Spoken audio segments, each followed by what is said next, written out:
جو میں نے بتایا کہ لوگ مظلوم کو دیکھتے ہیں,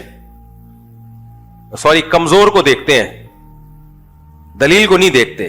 جو کمزور ہوگا سب اس کے ساتھ ہو جاتے ہیں. یہ نفسیات ہے لوگوں کی.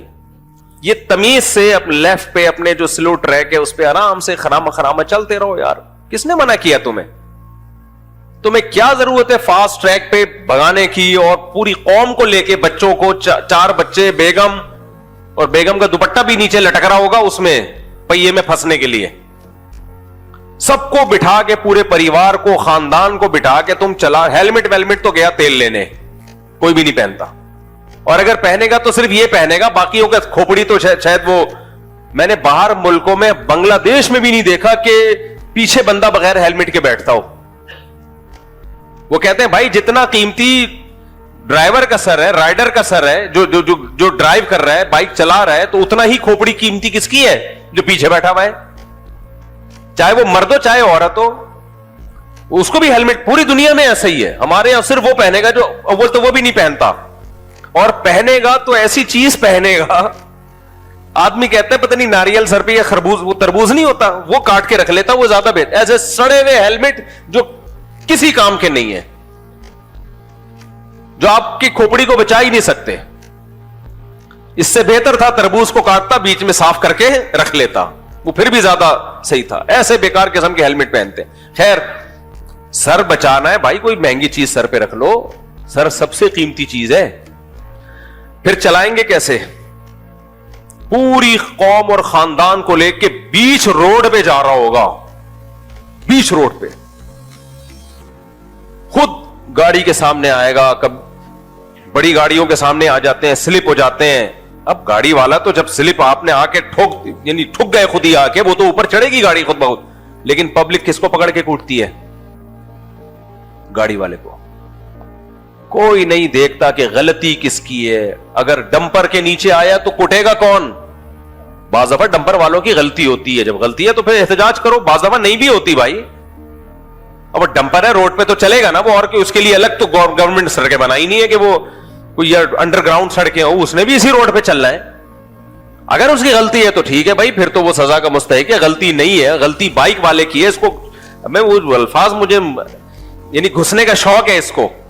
اب یہ گھس گیا تو سلپ بھی ہوگا, مرے گا بھی, لیکن پٹے گا کون؟ ٹرک والا.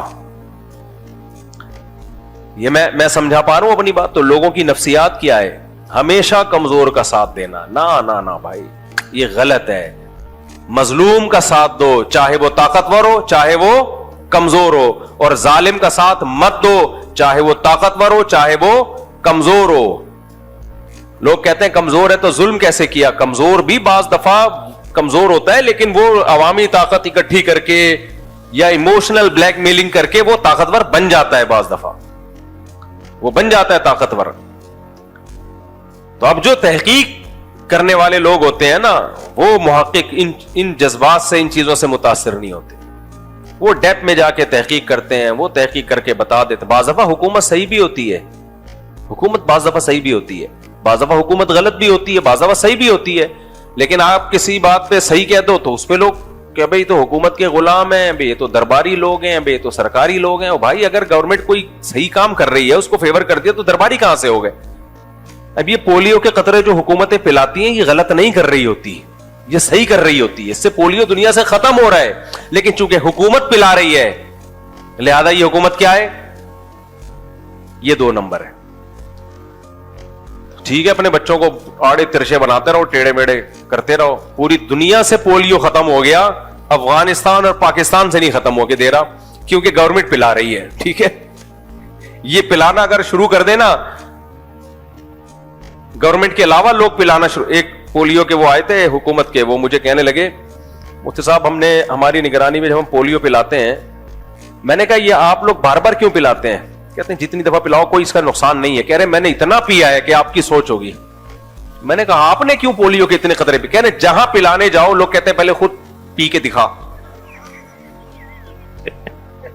کہہ رہے پھر میں 2 قطرے ٹپکاتا ہوں. کہتا ہوں میں تو جب سے یہاں وہ ڈی سی ڈپٹی کمشنر کی بات کر رہا ہوں, جو اس علاقے کے ڈی سی ہیں, کل کی بات ہے, زیادہ پرانی بھی نہیں. کہہ رہے میں تو اتنا پی چکا ہوں یہ پولیو, حالانکہ ابھی کیا بیچاروں کو کوئی چانس تھوڑی ہے پولیو ہونے کا. کہہ رہے صرف اس چکر میں لوگ کہہ رہے ہو تو پی کے دکھا پہلے. کہہ رہے بلا وجہ پلا رہے ہو یار, تمہارے یہ ایسا ہی ہے کوئی ٹیکا لگوانے کے لیے گئے ڈاکٹر کے پاس, آپ پہلے ڈاکٹر کہہ رہے پہلے اپنے لگا کے دکھا. ڈاکٹر کا کیا اثر ہو جائے گا یار, ہر ٹیکا پہلے اپنے کولے پہ لگا کے چیک کروائے گا, دیکھ کچھ نہیں ہو رہا, اب لگا لو, ہاں اب لگا لے. کیا یار ہم لوگ کبھی کبھار ایسا لگتا ہے بوکھلائے ہوئے لوگ ہیں, ہم پاگل ہوئے ہوئے ہیں. ہر چیز میں رکاوٹ, ہر چیز میں رکاوٹ. تحقیق تو کر لو. تحقیق کا مطلب تحقیق کے جو اہل ہیں ان سے تحقیق کر کے بات کیا کرو. ہم ہر ویکسین کے قائل نہیں ہیں کہ کچھ بھی ٹھوکتے چلے جائیں. کچھ ویکسین ایسی ہیں جو پوری دنیا میں ثابت ہو چکا ہے بھائی اس کی ضرورت ہے. ابھی جو آئی ہے نئی والی وہ کیا ہے, ایچ بی کر کے نام ہے, ہم اس کے فیور میں نہیں ہیں. اس میں ڈاکٹروں کو اطمینان نہیں ہے. اس میں جب تک ڈاکٹروں کے ایک بہت دیندار اور پرہیزگار ڈاکٹروں کا ایک پینل جب تک اس کی ضرورت کو ہمارے سامنے 2 اور 2 4 کی طرح واضح نہیں کر دے گا, ہم اس پہ فتویٰ نہیں دے سکتے. کیونکہ یہ یورپ امریکہ والے ملکوں کے لیے تو ہے, کیونکہ وہاں زنا بہت زیادہ ہے.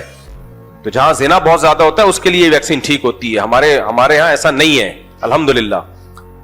تو اس لیے ہمارے یہاں ایسا نہیں. ہاں جن کیا ہو وہ جو چاہے کریں. اب نہ ہم اس میں یہ کہہ رہے ہیں کہ یہ کوئی سازش ہے, نہ ہم یہ کہہ رہے ہیں کہ اس کی ہر ایک کو ضرورت ہے. بیلنس بات کی ہے بھائی, سازش ہو کوئی ویکسین ہوگی لیکن ان کے لیے, ہمارے لیے نہیں ہے. لیکن پولیو تو ہمارے لیے زیادہ ہے, ان کے لیے کم ہے.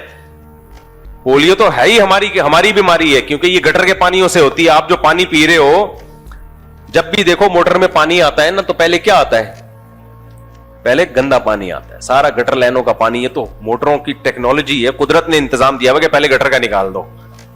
نہ نکالتی تو ہم کیا کر لیتے, کیا خیال ہے بھائی. لیکن پھر بھی کچھ نہ کچھ تو مکس ہوتا ہے نا. تو بچے جب پیئیں گے تو ہوتا ہے پھر ان کو. تو خیر, تو کہاں سے کہاں چلے گئے. میں یہ عرض کر رہا تھا کہ اللہ تعالیٰ نے, ہاں کہ بات کیا چیز آپ پکڑ کے رکھا کریں کہ چیز جہاں سے بات نہیں. یہ تو میں بات کر رہا تھا کہ کمزور کو لوگ ہمیشہ, ہاں تو خلاصہ یہی نکلا کہ دیکھو کسی بھی چیز میں جذبات سے کبھی متاثر ہو. سچ جو ہے نا, سچ کیا ہوتا ہے, اسٹیبل ہوتا ہے. ہر چیز میں حق ہمیشہ ایک پائیدار چیز ہوتی ہے. لوگ خلاف ہوتے ہیں آخر میں مان جاتے ہیں, اور جو حق بات نہیں ہوتی وہ پائیدار نہیں ہوتی.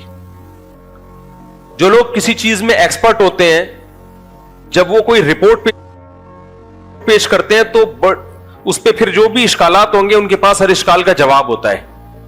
لیکن کوئی اناڑی جب کوئی رپورٹ پیش کرتا ہے, جو اشکالات اٹھتے ہیں تو بوکھلا جاتا ہے, وہ پھر آئیں بائیں شائیں مارنے لگتا ہے, پھر ادھر ادھر کی پھینکنے لگتا ہے. وہ ہوتا ہے کہ نہیں ہوتا؟ تو ہر جگہ یہ اصول چلتا ہے. شرک حق ہے یا باطل ہے؟ بولو باطل. اسی وجہ سے دنیا میں جتنی مشرکین کی قسمیں پائی جاتی ہے نا, توحید پرستوں کی صرف ایک قسم ہے. توحید پرست کتنے ہوتے ہیں؟ ایک. دنیا میں کہیں بھی جاؤ گے توحید پرستوں کا ایک دعویٰ, ایک خدا نے بنایا, مشکل کشا بھی وہی, حاجت روا بھی وہی, مرادیں بھی وہی پوری کرتا ہے, سر بھی صرف اسی کے سامنے جھکاؤ, نقصان بھی صرف وہی پہنچا سکتا ہے, نفع بھی صرف وہی پہنچا سکتا ہے. لیکن اب اگر آپ شرک کے پاس, مشرک کے پاس چلے جاؤ, مشرک نے ایک دعویٰ کیا کہ نہیں, اللہ کے علاوہ دوسروں سے مانگنا بھی جائز ہے. اچھا جائز ہے, کیوں جائز ہے؟ کہ اللہ نے ان کو بھی اختیارات دیے ہوئے ہیں. اب ہر مشرک کی رپورٹ دوسرے سے کیا ہوگی؟ الگ. ہر مشرک کی. پہلے ہم ہندوؤں کی طرف چلتے ہیں, ان سے پوچھو اللہ کے علاوہ کتنے بھگوان ہیں؟ کوئی کہے گا 2 کروڑ, کوئی کہے گا 1.5 کروڑ, کوئی کہے گا 1 کروڑ, کوئی کہے گا 5 لاکھ, کوئی کہے گا 6 لاکھ, کوئی کہے گا 3,000, کوئی کہے گا 2,000, کوئی کہے گا وہ کون سے ہیں, کوئی کہے گا یہ ہے, کوئی کہے گا یہ نہیں ہے بلکہ یہ ہے, کوئی کہے گا یہ نہیں بلکہ یہ ہے. بیان میں کوئی پائیداری ہے؟ اچھا بھائی یہ والا بھگوان کیا کرے گا, یہ والا بھگوان جو ہے یہ آپ کی شادی کرا دے گا, یہ والا نہیں کرا سکتا, یہ والے کا پتہ نہیں کرا سکتا ہے کہ نہیں کرا سکتا. دوسرا کہے گا کرا سکتا ہے, تیسرا کہے گا نہیں کرا سکتا. تو یہ والا کیوں کرا سکتا ہے؟ بس یہ کرا سکتا ہے. تو یہ کیا کرائے گا پھر؟ یہ جو ہے آپ کو جاب دلا دے گا. یہ والا بھگوان ہے, جب آپ اس کے سامنے سر ٹیکو گے, مانگو گے تو یہ جاب کا بھگوان ہے, یہ جاب دلائے گا. سوال پیدا ہوتا ہے یہ جاب جب دلا سکتا ہے تو شادی کیوں نہیں کرا سکتا؟ کوئی جواب ہے؟ ہر شخص کا بھگوان الگ. کوئی سورج کی عبادت کر رہا ہے. ایک ہندو نے کمنٹ کیے ہوئے تھے کہ معبود روٹی ہے, کیونکہ ہمیں جتنی ضرورت روٹی کی ہے کسی اور چیز کی نہیں ہے, رزق کی. بھائی اگر رزق ہو اور سورج کی روشنی نہ ہو, کیا خیال ہے بھائی؟ پانی نہ ہو, ایسے تو بیسیوں چیزیں ہیں. ایسی ایسی چیزوں کی عبادت ہو رہی ہے کہ آپ مسجد میں بتا نہیں سکتا میں. ایسی ایسی, یعنی وہ ستر جو چھپانے کا حکم ہے, بعض لوگوں نے انہی کو معبود بنایا ہوا ہے. چوہوں تک کی عبادت ہو رہی ہے کہ بھئی یہ جو بڑے بڑے ہمارے وہ گزرے ہیں, ان کے جو بھی بھگوان ٹائپ کی چیزیں, وہ سب ان کی روحیں کہاں آئی ہوئی ہیں؟ ان چوہوں میں آئی ہوئی ہیں. اس مندر میں جو چوہا آ جائے تو وہ بھی بڑا پہنچا ہوا ہے, تو اس چوہے کی عبادت ہو رہی ہے. کوئی بندر کی عبادت کر رہا ہے, کوئی سانپ کی عبادت کر رہا ہے, کوئی چاند کی عبادت کر رہا ہے, کوئی سورج کی عبادت کر رہا ہے. ان مشرکین کو چھوڑو, مسلمانوں میں جو مشرک پیدا ہو گئے ان کی طرف ہم چلتے ہیں. کہتے ہیں بھائی اللہ کے رسول سے بھی, میں نے ابھی کینیڈا میں, امریکہ میں نے بیان کیا کہ اب صرف یا اللہ مدد, اتنے لوگ شوق سے بیان میں آئے ہوئے تھے, زبردست جذبات. لوگ کہہ رہے ہیں یار اتنا بڑا کراؤڈ, مفتی صاحب کینیڈا سے بھی لوگ آ گئے. جب پتا چلا نا میں امریکہ میں آیا ہوا, زبردست میرا بیان ہوا, ماشاءاللہ ماشاءاللہ. میں نے ایک بات کہہ دی کہ صرف یا اللہ مدد, یا رسول اللہ مدد نہیں. اس پہ جو جنہوں نے بیان کروا ان کے پاس کمنٹس آنا شروع ہو گئے کہ یہ فرقہ واریت پھیلا رہے ہیں, یہ کس پہ طنز کرنا چاہ رہے ہیں. میں نے کہا خدا کی قسم کسی پہ طنز نہیں کر رہا, میں صرف یہ بتا رہا ہوں کہ صرف یا اللہ مدد, نہ تو یا رسول اللہ مدد, نہ تو یا غوث آدم مدد, نہ تو یا علی مدد. مدد صرف کس سے؟ اللہ سے. کہنے لگے وہ صاحب تھوڑا سا احتیاط کیا کریں, ہر مکتبہ فکر کے لوگ ہوتے ہیں یہاں پہ. میں نے کہا اگر مکتبہ فکر میں توحید ہی ختم ہو گئی تو ایسے مکتبے کا ہم نے کیا خیال ہے بھائی, کیا کرنا ہے یار؟ اسلام کی تو بیس کہاں سے شروع ہوتی ہے؟ توحید سے شروع ہوتی ہے. ایسے مکتبے کا میں نے کہا میں کس سلسلے میں حاضر ہوا یہاں پہ؟ تو اگر صرف کراؤڈ ہی اکٹھا کرنا ہے میں نے کہا میرے بھائی پھر اگر صرف کراؤڈ ہی اکٹھا کرنا ہے تو یہاں کسی سنگر کو, ڈانسر کو بلا لو, اس سے ڈبل کراؤڈ ہوگا. کیا خیال ہے؟ اس سے ڈبل کراؤڈ ہوگا. کسی ڈانسر کو بلا لو اچھے سے, 2-4 خاندانی قسم کے ٹھمکے لگائے, پھر دیکھو